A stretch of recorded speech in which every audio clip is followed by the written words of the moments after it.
Popatlal society में उदास बैठे हुए थे। तभी जेठालाल वहां पर पहुंचते हैं। क्या हुआ पोपटलाल, ऐसे मुंह लटकाकर क्यों बैठे हुए हो? कुछ नहीं जेठा भाई। अच्छा यह सब छोड़ो, मेरे पास तुम्हारे लिए एक बड़ी खुशखबरी है। मेरे लिए खुशखबरी? हाँ पोपटलाल, तुम हमेशा कहते रहते थे ना जेठा भाई मेरी भी शादी करवा दो। तो आज मैं तुम्हारे लिए एक बहुत अच्छा रिश्ता लेकर आया हूँ। क्या जेठालाल, मुझे तो अपने कानों पर भरोसा ही नहीं हो रहा। पोपटलाल यह सब छोड़ो और शादी की तैयारियां करो। ठीक है जेठा भाई। पोपटलाल बहुत ही खुश होकर शादी की तैयारी में लग जाते हैं।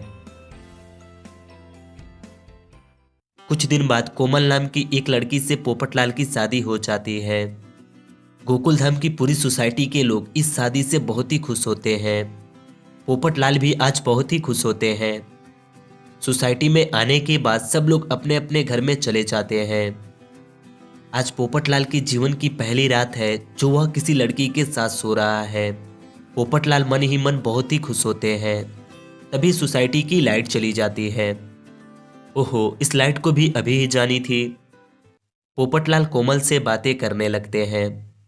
तभी लाइट भी आ जाती है और यह दोनों सो जाते हैं। अगले सुबह कोमल उठकर घर को साफ करने के लिए जाती है। तभी वह देखती है कि उनकी अलमारी खुली हुई है और उस अलमारी से कोमल की सारी ज्वेलरी गायब है। यह देखकर कोमल फौरन पोपटलाल को बुलाती है। पोपटलाल फौरन कोमल के पास आते हैं और यह सब देखते हैं। यह देखकर पोपटलाल को अपने पड़ोसियों पर शक होता है। तो पोपटलाल इसके बारे में पूछने के लिए उनके घर जाते हैं। बबीता जी बोलती हैं, पोपटलाल मैं तो पूरी रात अय्यर के साथ अपने घर में ही थी। हाँ पोपटलाल, हम दोनों घर पर ही थे। फिर पोपटलाल अंजलि भाभी के घर जाते हैं। अंजलि भाभी बोलती हैं, पोपटलाल मैं और मेहता जी तो घर में सो रहे थे। पोपटलाल अंजलि सही कह रही है। फिर पोपटलाल दया भाभी के पास जाते हैं। दया भाभी बोलती हैं, पोपटलाल कल रात को तो मैं और टप्पू के पापा घर पर ही नहीं थे। हम दोनों तो मूवी देखने गए हुए थे।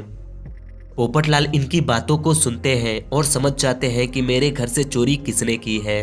लेकिन क्या आपको पता चला कि चोर कौन है? अच्छे से देखिए और नीचे कमेंट करके बताइए।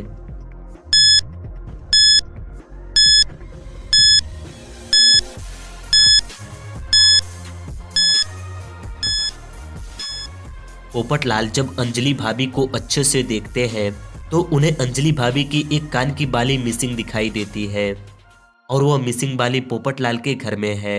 यही देखकर पोपटलाल समझ जाते हैं कि चोरी अंजलि भाभी ने की है। पोपटलाल अंजलि भाभी से कोमल की ज्वेलरी लेते हैं और घर चले आते हैं। घर आने के बाद पोपटलाल कोमल को यह ज्वेलरी देकर अपने काम पर चले जाते हैं।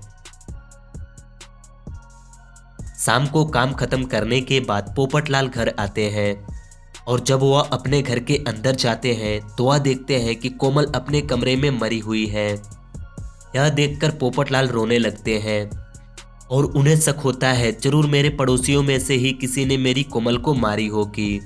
पोपटलाल अपने पड़ोसियों को अपने घर बुलाते हैं और इनसे पूछते हैं मेरे कोमल को किसने मार दिया। पोपटलाल अभी इनसे पूछ रहे होते हैं तभी वह समझ जाते हैं कि मेरी कोमल को किसने मारी है।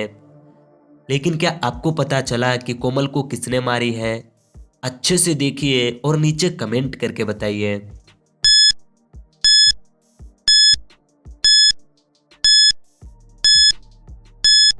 पोपटलाल जब कोमल की लाश को अच्छे से देखते हैं तो इन्हें पता चलता है कि कोमल की मौत सांप काटने की वजह से हुई है और उस सांप को बबीता जी ने छोड़ी थी। लेकिन पोपटलाल को बबीता जी पर शक क्यों हो रहा है? क्योंकि पोपटलाल जब बबीता जी के घर गए थे तब इन्होंने बबीता जी के घर पर सांप की टोकरी देखी थी। तो यही देखकर पोपटलाल को बबीता जी पर शक हुआ। वैसे आपको किस पर शक था? हमें कमेंट करके जरूर बताइएगा। अगर आपको वीडियो पसंद आई हो तो इस वीडियो को एक लाइक कर दीजिएगा।